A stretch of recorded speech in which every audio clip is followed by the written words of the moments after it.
আর এই ভোট পর্বের মধ্যে আসানসোলে খুন হয়ে গেলেন এক কংগ্রেস সমর্থক। স্ত্রী এবং ছেলের সামনে তাকে বেধড়ক পেটানো হয়েছে এবং এই মারধরের জেরেই তার মৃত্যু হয়েছে বলে অভিযোগ করা হচ্ছে পরিবারের তরফে।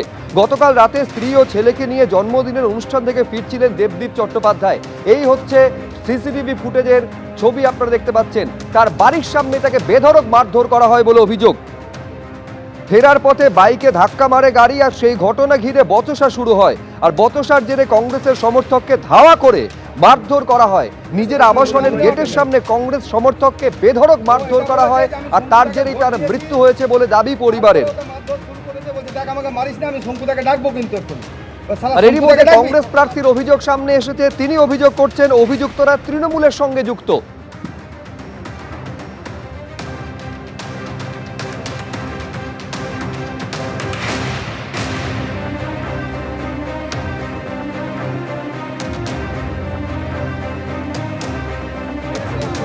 সরাসরি কথা বলবো, কৌশিক গাতাইত আমাদের প্রতিনিধি রয়েছেন। কৌশিক, কি ঘটনা ঘটেছে বিস্তারিত জানতে চাইবো। সুপ্রজিৎ, ঘটনাটা ঘটেছে গতকাল রাতে।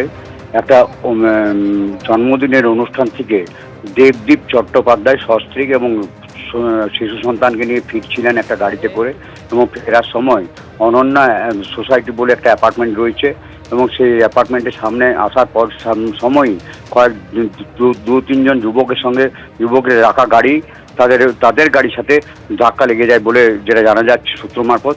এবং সেই সময় দুপক্ষের মধ্যে বচসা হয়। বচসার পর থেকেই ওই যুবকরা দেবদীপ চট্টোপাধ্যায়ের উপর চড়া হয় এবং বেধড়ক মারধর করে।